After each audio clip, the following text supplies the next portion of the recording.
सफलता प्राप्त करने वाले मनुष्य को अकेले चलने की हिम्मत होनी चाहिए।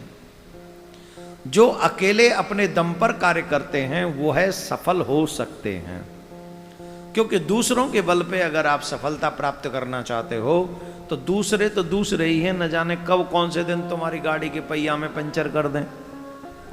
तो अपने बल पर चलो तो सफलता तुम्हें प्राप्त होगी। दूसरा, पराया धन पराई स्त्री पर कभी भी दृष्टि मत रखो। जो मनुष्य पराये धन पराई स्त्री पर दृष्टि रखता है वह जीवन में किसी भी क्षण नष्ट हो सकता है, किसी भी क्षण। उसके लिए बहुत ज्यादा समय नहीं चाहिए नष्ट होने के लिए, बहुत कम समय लगता है नष्ट होने में। तो सफलता प्राप्त करने वाले मनुष्य के मन में एक चीज रहनी चाहिए, पराये धन और पराई स्त्री से हमको डिस्टेंस मेंटेन करना है। जो मनुष्य चाहते हैं हम जीवन में सफल हों, स्त्री हो या पुरुष, अपने शरीर से आलस को वैसे निकाल के फेंक दो जैसे अपने शरीर में लगे हुए कांटे को आप लोग बाहर निकाल कर फेंक देते हो। आलस्य जीवन में सफलता का सबसे बड़ा कांटा है। कितने हो गए? 3। पहला क्या है? सफलता प्राप्त करने वाले मनुष्य को पराये धन पराई स्त्री से दूर रहना चाहिए। सफलता प्राप्त करने वाले मनुष्य को दूसरा क्या बताया था?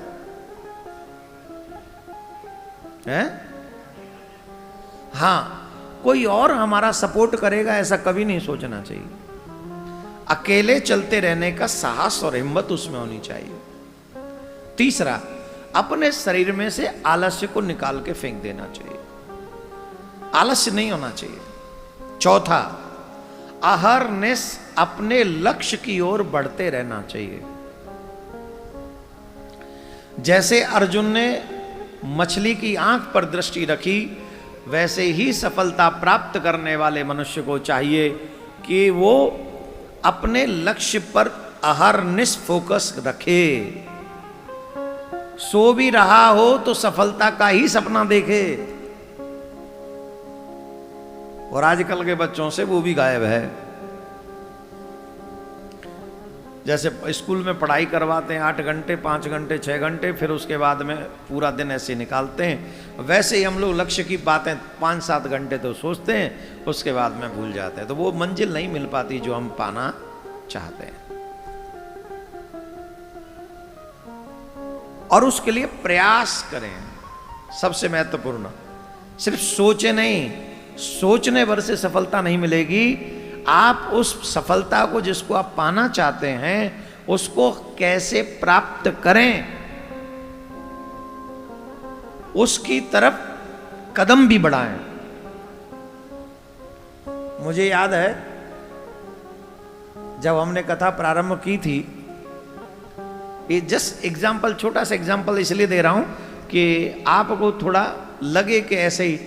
अभी जब हम यहां से निकलते हैं, आज भी जैसे हम कहीं गए तो एक माता जी बोली अचानक से, माय गॉड आपको देख लिया। अभी तक आपको टीवियों पे देखते थे, टीवी चैनलों पर, अचानक से कैसे देख लिया? तो जब वो माता जी ने कहा टीवी चैनल पे आपको देखते थे, अचानक से आपको कैसे देख लिया, तब मुझे वो दिन याद आ गए जब मैंने कथा प्रारंभ की थी।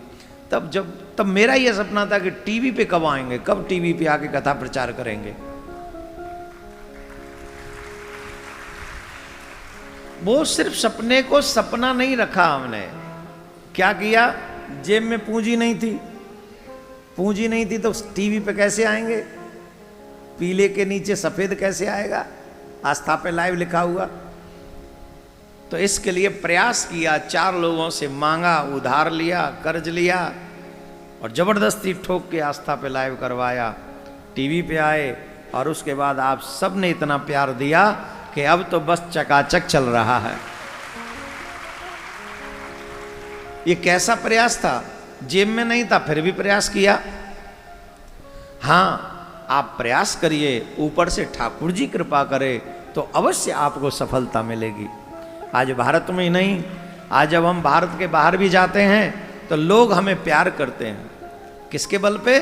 ठाकुर जी की कथा के। अपना कोई बल नहीं है, हम में कोई बुद्धि नहीं है, हम में कोई विशेषता नहीं है, पर ठाकुर जी की कथा गाते हैं, इसी के कारण लोग हमसे बड़ा स्नेह करते हैं, बड़ा प्यार करते हैं, आशीर्वाद देते हैं। लेकिन अगर हम कर्म न करें, हम कथा न करें और हम घर बैठ जाएं और सिर्फ सोचते ही रहें कि एक कथा ऐसी करेंगे सब कब बढ़िया हो जाएगा, और वो एक कथा कब करेंगे पता ही नहीं है, कैसे सफलता मिलेगी?